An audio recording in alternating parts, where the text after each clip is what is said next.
Ambassador Zaratek adjusted her ceremonial robes for the 100th time as she stared out the massive viewport of the Galactic Council's most prestigious station. Below her, the blue marble of Earth rotated slowly, its surface dotted with the lights of human cities. She had studied this species for 3 standard cycles, preparing for this moment. The humans were young, barely having achieved faster-than-light travel 50 years ago, but they had proven surprisingly adaptable to galactic politics. The Zephyrian Empire needed this alliance. Their war with the hegemony had dragged on for 2 centuries, draining resources and claiming billions of lives. The humans, despite their youth, controlled strategic shipping lanes and possessed a manufacturing capacity that defied explanation. Their ships were crude but effective, their weapons primitive but devastating. Most importantly, they bred like a plague and seemed to have no fear of death. "My lady," her aide whispered, approaching with careful steps, "the human delegation has arrived." Zarathek turned from the viewport, her forearms moving in the traditional gesture of acknowledgement. She was considered beautiful by Zephyrian standards, her crystalline skin reflecting the station's lights in patterns that spoke of noble birth. Her family had ruled the outer sectors for generations, making her the perfect choice for this unprecedented diplomatic marriage. The humans had surprised everyone by agreeing to the proposal. Most species required decades of negotiation for such arrangements, but the human representative had simply nodded and said they would send someone suitable. The simplicity of their response had been both refreshing and concerning. The doors to the diplomatic suite opened with a soft hiss, and the human delegation entered. Zarathek had expected a parade of advisors, cultural attachés, and protocol officers. Instead, 3 humans walked in. 2 wore the crisp uniforms of Earth's diplomatic corps, their movements precise and professional. The 3rd wore simple civilian clothes and looked remarkably ordinary. "Ambassador Zarathek," the lead diplomat spoke, his voice carrying the translator's slight delay. "I present James Morrison, your intended." Zarathek studied the human male with careful eyes. He was average height by human standards, with brown hair that seemed perpetually disheveled and green eyes that held an unsettling depth. His clothes were clean but unremarkable, and he carried himself with the easy confidence of someone comfortable in any situation. "James Morrison," she repeated, testing the alien syllables. "I am honored to meet you." James stepped forward and performed what she recognized as a human bow, though it lacked the formal precision she expected from diplomatic ceremonies. "The honor is mine, Ambassador. I hope this arrangement proves beneficial for both our peoples." His voice was quiet, almost gentle, and carried none of the political weight she expected from such an important figure. She had anticipated someone more imposing, perhaps a military leader or political dynasty member. James Morrison seemed like someone she might pass in a corridor without a second glance. "If I may ask," Zarathek said, her diplomatic training overriding her confusion, "what is your role in Earth's government?" One of the diplomats cleared his throat. "Mr. Morrison is a civilian consultant. He has extensive experience in cultural integration and conflict resolution." The answer told her nothing useful. Zarathek had learned that humans often spoke in ways that conveyed information without actually providing it. She suspected there was much more to James Morrison than his appearance suggested. "Perhaps we should discuss the details of our arrangement," she said, gesturing toward the conference table. "There are many cultural considerations to address." James nodded and took his seat across from her. Up close, she noticed small details that had escaped her initial observation. His hands bore old scars, the kind that spoke of manual labor or perhaps combat.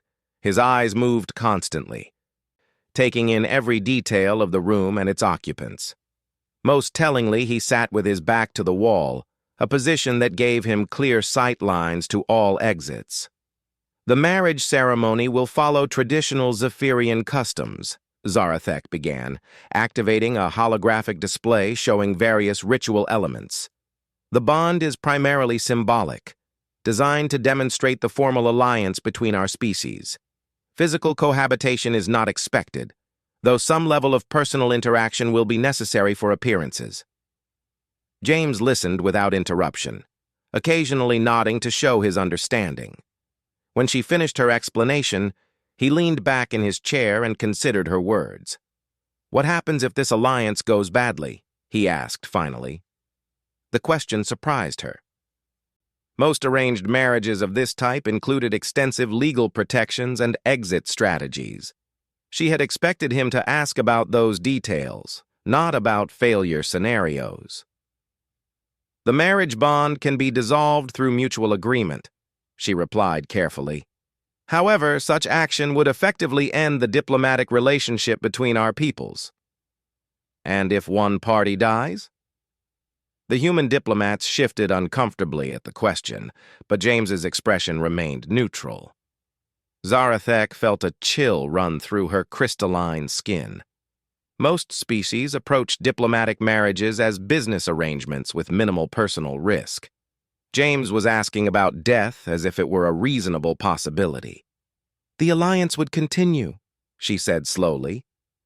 "Though the symbolic bond would obviously be broken." James nodded as if this information confirmed something he already suspected. "When do we begin?"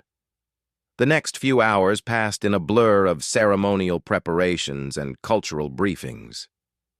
Zarathek found herself studying James whenever possible, trying to understand what kind of person Earth had sent her.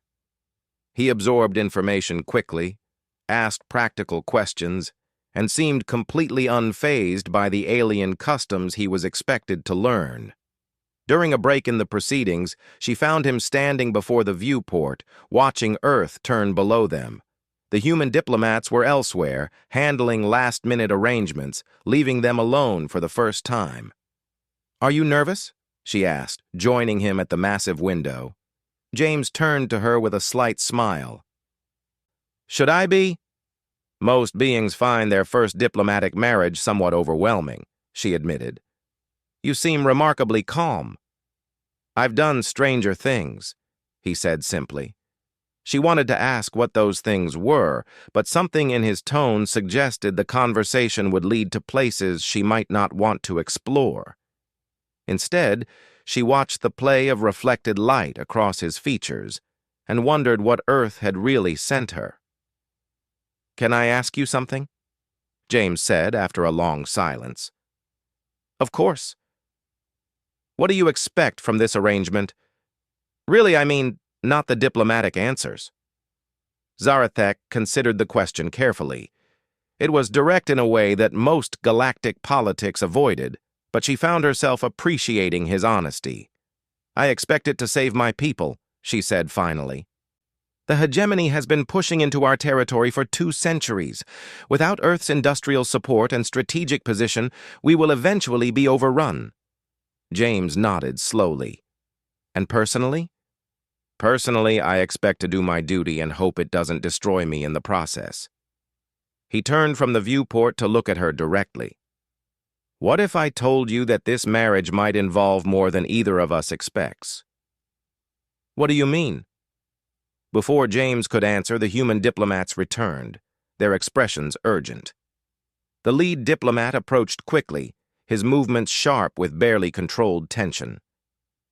"Mr. Morrison," he said, his voice low and urgent. "We've received word from Earth Command. The hegemony has accelerated their timeline. Intelligence suggests they plan to attack the Zephyrian outer colonies within the week." Zarathek felt her blood turn to ice. The outer colonies were her family's ancestral holdings, home to millions of her people. If the hegemony struck there, it would be a devastating blow to both her empire and her personal world. James's expression changed subtly, the easygoing demeanor shifting into something altogether more focused. "How long until the ceremony?" 6 hours, the diplomat replied. "Move it up," James said simply. "We need to be married in 2 hours." "Sir, the cultural protocols require—" "The protocols can be abbreviated," Zarathek interrupted, understanding flooding through her. "If they were married when the attack came, Earth would be bound by alliance to respond immediately rather than deliberating for days in their various councils. The essential elements can be completed in half that time." James turned to her with something that might have been respect in his eyes. "You understand?" "I understand," she confirmed. "But I should warn you that abbreviated ceremonies carry additional symbolic weight. The bond becomes more intense." "How intense?" She hesitated, knowing that what she was about to say would change everything. "Zephyrian marriage bonds at the abbreviated level include psychic connection. We would share emotions, certain thoughts, even some memories. It cannot be easily undone." The human diplomats looked alarmed, but James simply nodded. "Will it help your people?" "It will demonstrate a level of commitment that even the hegemony will recognize," she said.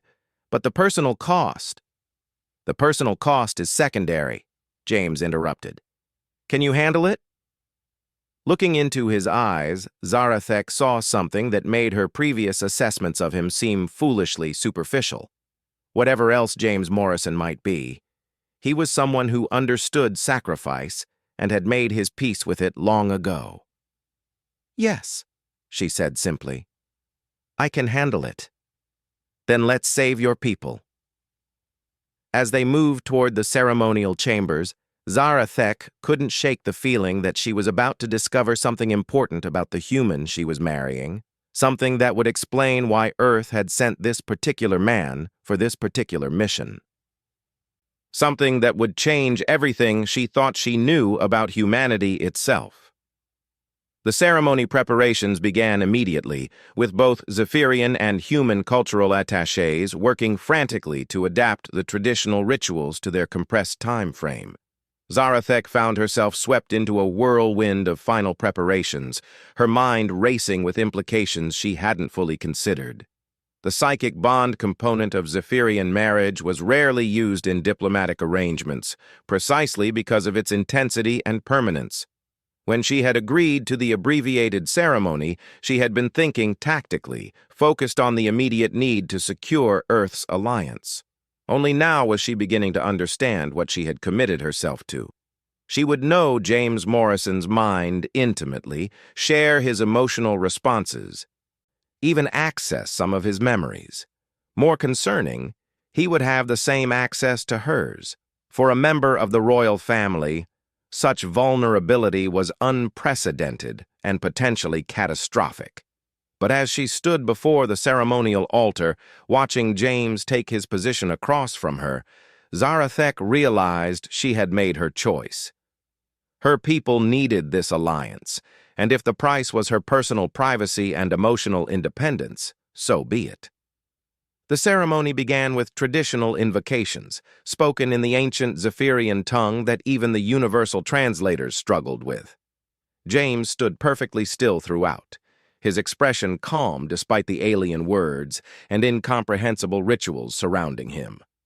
When the moment came for the psychic bond to be established, the ceremonial attendant handed them each a crystal resonator, its surface pulsing with soft blue light. The psychic connection hit Zarathek like a tidal wave, flooding her consciousness with images and sensations that defied everything she thought she knew about humans. James Morrison's mind was not the simple, straightforward pattern she expected from a young species. Instead, she found herself drowning in an ocean of memory and experience that seemed to span impossible distances and impossible time. She saw young James standing in what appeared to be a human military academy, but the technology around him was centuries beyond anything Earth currently possessed. She felt his hands working with weapons that could shatter planets, his mind calculating trajectories that spanned solar systems. Most disturbing of all, she sensed the weight of countless battles. Each one fought against enemies that made the hegemony look like primitive raiders. The ceremonial attendant continued the binding ritual, unaware of the revelations pouring through the psychic link. Zarathek struggled to maintain her composure as more memories surfaced. James standing before what looked like human leaders, but their technology and uniforms suggested a civilization far more advanced than current Earth. Discussions of something called temporal protocols and causal intervention guidelines. Through the link, she felt James's awareness of her shock and confusion. His mental presence touched hers gently, projecting calm and reassurance even as she reeled from what she was discovering. Not what you expected. His thoughts whispered across their connection, tinged with wry humor. What are you? She managed to project back, fighting to keep her external expression neutral for the watching ceremony. Someone who has seen how this story ends, James replied through their bond, and someone who came back to change it. The implications of his words hit her like a physical blow. Time travel was considered theoretical by most galactic civilizations, discussed in academic papers, but never achieved in practice. The energy requirements alone were supposedly beyond any known technology. The marriage ceremony must be completed, she projected, forcing her mind to focus on immediate necessities. Can you maintain the connection while we finish? I've had practice. The ritual continued for another 20 minutes, with Zarathek fighting to process the fragments of James's memories while speaking the traditional vows. She saw flashes of battles fought in space, massive human fleets engaging enemies she didn't recognize. She felt echoes of losses so devastating they left scars across his consciousness. Most strangely, she sensed his deep familiarity with Zephyrian culture and customs, as if he had lived among her people for years. When the ceremony finally concluded, they were officially bonded in marriage according to both Zephyrian and adapted human customs. The psychic connection settled into a steady background presence, no longer the overwhelming flood of information, but a constant awareness of each other's emotional states and surface thoughts. The assembled diplomats and cultural attachés offered their congratulations, speaking of the historic nature of the alliance and the hope it represented for both species. Zarathek responded with appropriate words, while her mind reeled from everything she had learned about her new husband. As soon as they could politely excuse themselves, she led James to her private quarters on the station. The moment the door sealed behind them, she turned to face him with questions burning in her mind. "You're not from this time," she said without preamble. James settled into one of her chairs with easy familiarity, as if he had sat there many times before. "I'm from about 300 years in your future. Earth's future, specifically, though the timeline has become somewhat complicated. Temporal travel is impossible." "So your scientists believe. They're wrong, though it won't be discovered for another century or so." He looked out the viewport toward Earth, his expression thoughtful. "In my original timeline, this marriage never happened. The hegemony destroyed your outer colonies, crippled the Zephyrian Empire, and eventually conquered most of this galactic sector." Zarathek felt a chill that had nothing to do with the station's climate control. "And Earth? Earth survived, but barely. Humanity was forced into a defensive shell around our solar system for 2 centuries while we developed the technology to fight back. By the time we were ready, billions had died across dozens of species." Through their psychic bond, she felt the weight of those losses pressing against his consciousness. James had lived through that future, seen the cost of the Alliance's failure. The knowledge explained his calm acceptance of their unusual marriage and his apparent expertise in galactic politics. "Why tell me this?" she asked. "Temporal intervention is supposedly catastrophic for causality." "Because the intervention is already happening," James replied, his mental presence radiating grim determination. In my timeline, I was part of Earth's temporal research project. We developed the technology to send one person back, with enough genetic and mental modifications to survive the process. The mission was to prevent the cascade of events that led to the hegemony's dominance. Zarathek absorbed this information, her diplomat's mind automatically analyzing the implications. One person, against an interstellar empire. One person with 3 centuries of advanced knowledge and the ability to position himself at the critical decision points. James stood and walked to the viewport, his reflection overlapping with Earth's surface. I've been on Earth for 5 years, working my way into position for this moment. The marriage was always the key pressure point, because it guarantees Earth's immediate involvement in the war. Partly, but mostly because of what happens next. He turned back to her, and she saw something in his eyes that made her deeply uneasy. The hegemony isn't going to accept this alliance quietly. They're going to try to break it in the most direct way possible.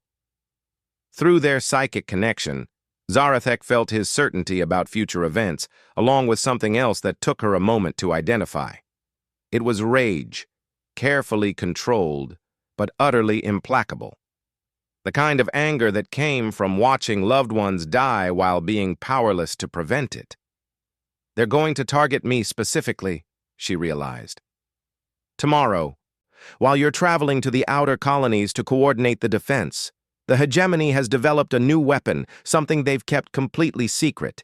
It's designed to kill Zephyrians specifically, down to the genetic level. Zarathek felt her blood crystallize with fear. Genetic weapons were considered the ultimate taboo among galactic civilizations, so horrific in their implications that even the most aggressive species avoided their development. In my timeline, they used it to wipe out the royal family and most of the military leadership in a single strike, James continued. The Zephyrian Empire collapsed within days, unable to maintain command structure or coordinate resistance. You're going to prevent this. We're going to prevent this. His mental presence touched hers through their bond, sharing determination and something that might have been affection. The marriage makes you my responsibility now, by both human and Zephyrian customs. And in my timeline, you were someone I cared about very much. The last statement hit her unexpectedly. Through their psychic link, she caught glimpses of another version of herself, older and wearing different ceremonial robes. She felt James's memories of conversations with this other Zarathek, planning resistance operations and coordinating refugee evacuations. There was love there, deep and abiding, born from shared struggle and mutual respect. We knew each other, in your timeline. You were my commanding officer during the resistance years. Later, when Earth finally developed the temporal technology, you were the one who convinced the Council to approve the intervention. James's smile was sad and distant. You died 3 months before I made the jump back. Zarathek felt the weight of his grief through their connection, along with his determination to prevent that loss. She was beginning to understand that this marriage was far more than a diplomatic arrangement or even a temporal intervention. For James, it was a chance to save someone he had loved and lost. What happens tomorrow? She asked. The Hegemony Strike Force will intercept your ship en route to the colonies. They'll use the genetic weapon, expecting to eliminate you and destabilize the Alliance before Earth can respond meaningfully. James's expression hardened. They're not expecting me to be there. You're going to travel with the delegation?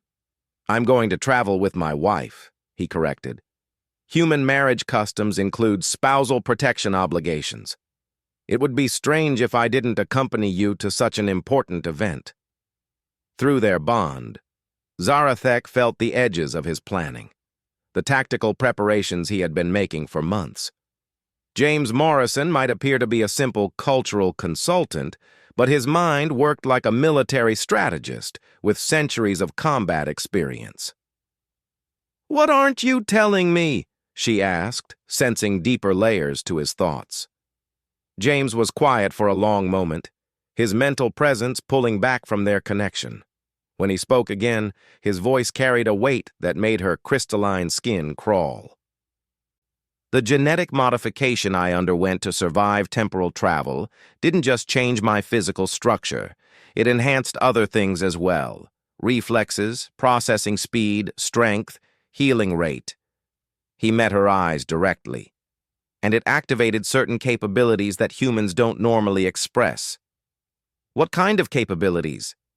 The kind that make the hegemony's entire strategic calculation incorrect. His smile was cold and entirely without humor. In my timeline, humanity eventually developed beyond what most species would recognize as normal biological limitations. The temporal modification gave me access to some of those developments ahead of schedule. Zarathek felt a chill of premonition. She had studied human psychology extensively during her preparation for this marriage, and she recognized the careful way James was choosing his words. He was trying to prepare her for something significant without causing panic.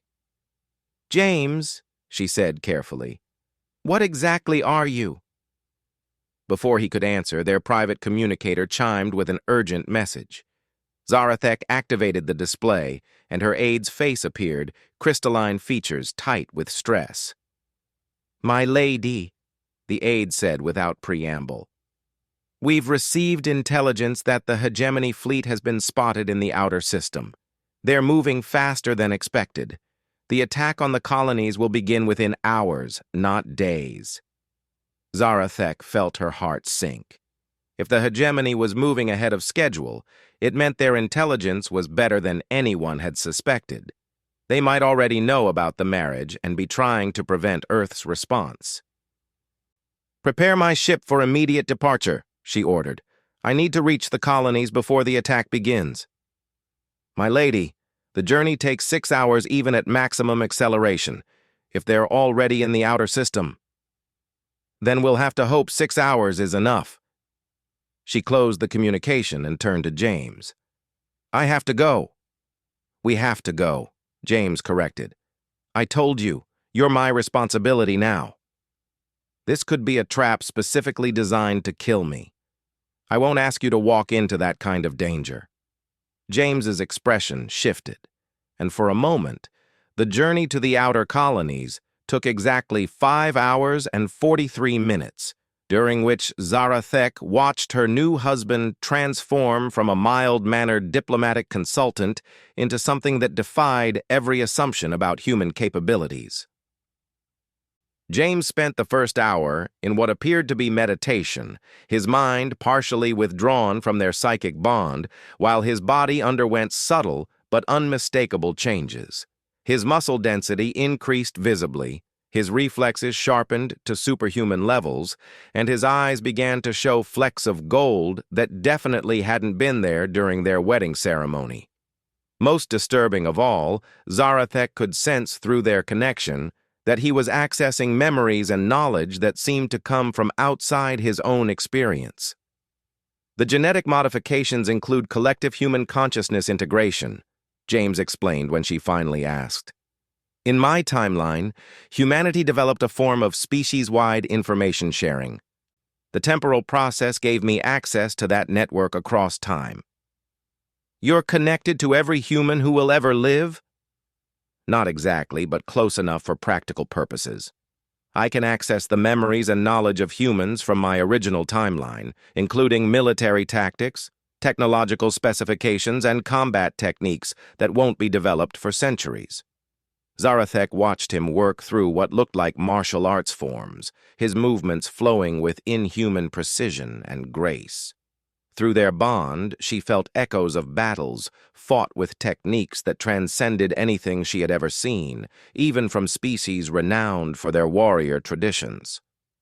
"The hegemony has no idea what they're about to face," she realized. "That's the plan." James's smile was sharp and predatory. "In my timeline, humanity spent 2 centuries learning everything about hegemony tactics, technology, and psychology. I have all of that knowledge, plus 300 years of advancement beyond their current capabilities." The ship's proximity alarms began chiming, indicating they were approaching the outer colonies. Zarathek moved to the command deck, where her captain was coordinating with colonial defense forces. The tactical display showed a situation that was even worse than their worst-case projections. 16 hegemony capital ships, the captain reported, his voice tight with controlled fear. They're not just raiding the colonies, they're preparing to sterilize them completely. Zarathek studied the display with growing horror. The hegemony force was massive, far larger than anything they had used in previous attacks. This wasn't a military operation, it was genocide dressed up as warfare. Any sign of their genetic weapon? She asked. Unknown, my lady. They're maintaining communication silence and their ships are too far away for detailed scans. James joined them on the command deck, his presence immediately changing the atmosphere in the room. The crew members closest to him stepped back instinctively, as if sensing something dangerous in his proximity. They'll deploy the weapon when your ship gets within range, he said, studying the tactical display with experienced eyes. It's designed to look like a conventional attack until the genetic component activates. By the time anyone realizes what's happening, it's too late. Then we turn back, the captain said immediately. If my lady's presence triggers the weapon, we can coordinate the defense from a safer distance. No, James said simply. We go in.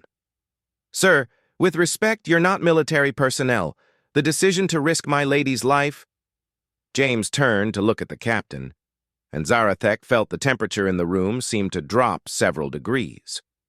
Whatever was happening to her husband, it was affecting his presence in ways that registered on a primal level for other beings.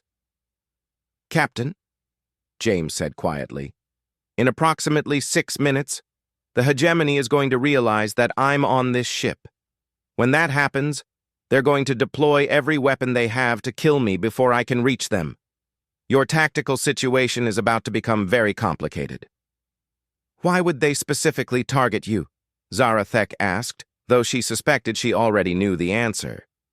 Because in my timeline, when humanity finally went to war against the hegemony, I was the one who led the fleet that destroyed their home system. James's expression was calm, but through their psychic bond, Zarathek felt the weight of billions of hegemony deaths pressing against his consciousness. They know me, or rather, they know what I become. And they've been waiting 300 years for a chance to kill me before I can fulfill that potential.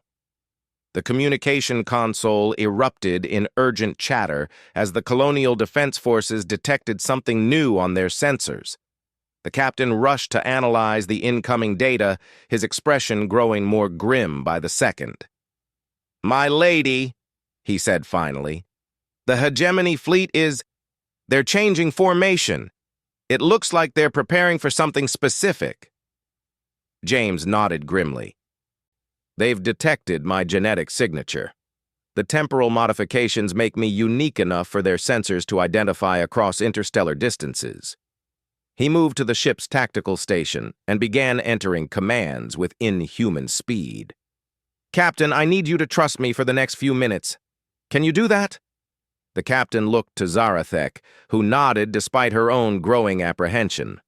Through their bond, she could feel James's determination mixing with something that felt almost like anticipation. He was about to do something that would change everything, and part of him was looking forward to it. What do you need? The captain asked. Get us within weapons range of their flagship, ignore their fire, and maintain course no matter what happens. Sir, that's suicide. 16 capital ships will turn us into vapor before we get halfway there. No, James said simply. They won't. He moved to the center of the command deck and closed his eyes, his consciousness withdrawing completely from their psychic bond. Zarathek felt suddenly alone in her own mind for the first time since their marriage, but the sensation was quickly replaced by something far more disturbing.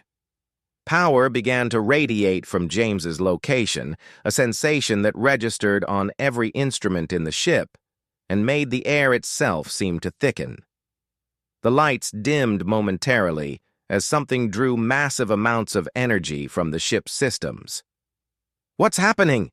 the captain demanded, but Zarathek had no answer to give him. Through the viewports, she could see the hegemony fleet beginning their attack run. Weapons that could shatter moons began charging, targeting systems locked onto their small diplomatic vessel.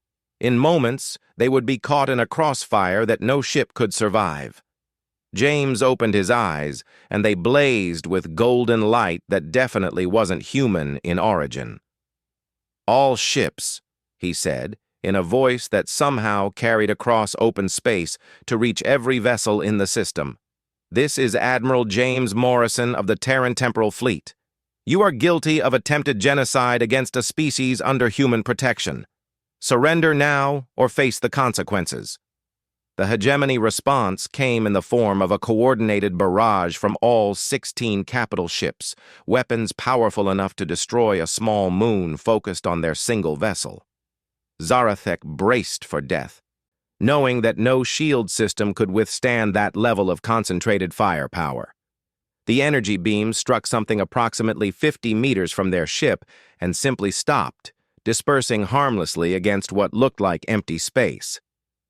James had somehow projected a defensive field that absorbed attacks equivalent to the total output of a star.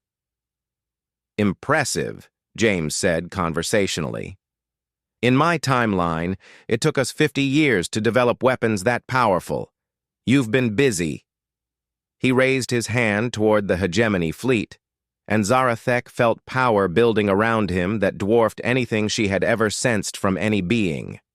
Through their reformed psychic link, she caught glimpses of what he was accessing: the collective technological and strategic knowledge of humanity's future development, focused through genetic modifications that let him channel capabilities no single being should possess. "You made a mistake," James continued, his voice still carrying across impossible distances. "You targeted my wife. That makes this personal." What happened next defied every law of physics that Zarathek understood. James gestured toward the nearest hegemony capital ship, and it simply ceased to exist. Not destroyed, not damaged, but converted to component atoms in the space of a heartbeat. A vessel that housed 10,000 crew members became a brief flash of light and then nothing. The remaining hegemony ships tried to retreat, their crews finally understanding that they faced something beyond their ability to comprehend or combat. James gestured again, and 3 more ships vanished simultaneously. "The genetic weapon," Zarathek said urgently. "If they deploy it before you can stop them—" "They can't," James replied, his attention focused on the fleeing ships. "I'm broadcasting a temporal field that makes genetic-specific weapons inert. It's one of the technologies we developed after they wiped out your family in my timeline." He gestured a 3rd time, and the remaining hegemony ships found themselves unable to move, caught in what looked like frozen space. Their weapon systems shut down simultaneously, and their communication arrays went silent. "Now," James said, turning back to the command crew, "we're going to board their flagship and have a conversation with their commander. There are some things they need to understand about humanity's future development." Zarathek stared at her husband, trying to reconcile the mild-mannered man she had married with the being who had just single-handedly neutralized an entire battle fleet. Through their psychic bond, she felt his awareness of her shock and confusion. "I'm still the same person," he said gently, his eyes returning to their normal color. "I just have access to capabilities that won't be developed for centuries." "You're a weapon," she realized. "Earth didn't send a diplomat. They sent a weapon disguised as a man." "Earth didn't send me at all," James corrected. "I sent myself from a timeline where everyone we cared about was already dead. The weapon capabilities are just tools to ensure this timeline doesn't follow the same path." The ship's sensors showed that the hegemony fleet was completely neutralized, their ships powerless and their crews presumably terrified. In the space of minutes, The threat that had loomed over the Zephyrian colonies for months had been eliminated by a single human. "What happens now?" Zarathek asked. "Now we establish new rules for this galaxy," James replied.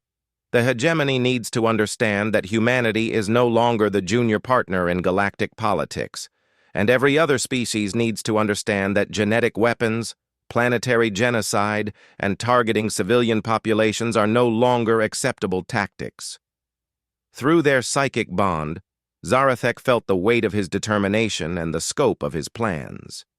James Morrison wasn't just trying to save the Zephyrian Empire or win a single war. He was positioning himself to reshape the entire political structure of the galaxy, using capabilities that made him functionally unstoppable by any known force. "You're going to rule everything," she said, not entirely sure if the prospect terrified or intrigued her. "I'm going to protect everything," James corrected. "There's a difference. Rule requires wanting power for its own sake. Protection just requires being willing to use power when necessary." As they approached the disabled hegemony flagship for what would undoubtedly be the most unusual diplomatic negotiation in galactic history, Zarathek realized that her marriage had indeed saved her people. It had also fundamentally altered the balance of power in the galaxy and possibly changed the course of history itself. She had agreed to a diplomatic arrangement and ended up married to something that might be the closest thing to a god that the universe had ever seen. The fact that he genuinely seemed to care about her well-being and the survival of her people was either the greatest fortune in galactic history or a cosmic irony, too profound to comprehend.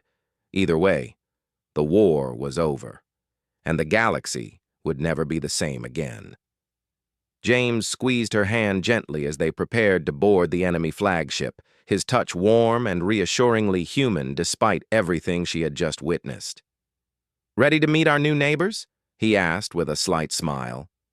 Zarathek squeezed back, feeling through their bond his absolute confidence in their future together and his determination to protect not just her, but every being in the galaxy who chose peace over conquest.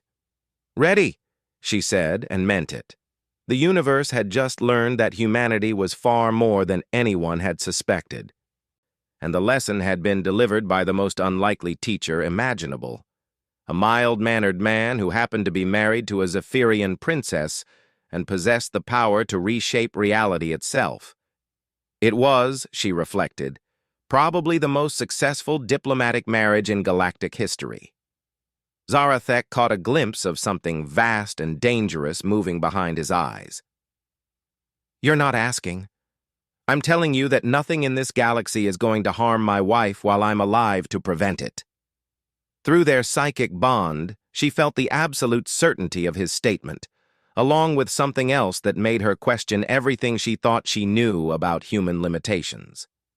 There was power there, carefully contained but immense in scope, the kind of power that could reshape the fundamental nature of the conflict they were walking into. "What did they turn you into?" she whispered. "Something that can end this war," James replied simply. "But first, we need to save your people." As they prepared to depart for what might be their deaths, Zarathek realized that her diplomatic marriage had become something far more significant than anyone had anticipated. She had married not just a human, but a weapon from the future designed to change the course of galactic history. And tomorrow, the hegemony was going to discover exactly what that meant. Takei had participated in such ceremonies before, though never as the primary subject. "Join hands," the attendant instructed, "and allow your minds to open to each other." Zarathek extended her primary hands, and James took them in his human ones. The moment their skin made contact through the crystal resonators, she felt the first whisper of connection, and immediately realized that James Morrison was not what he appeared to be at all.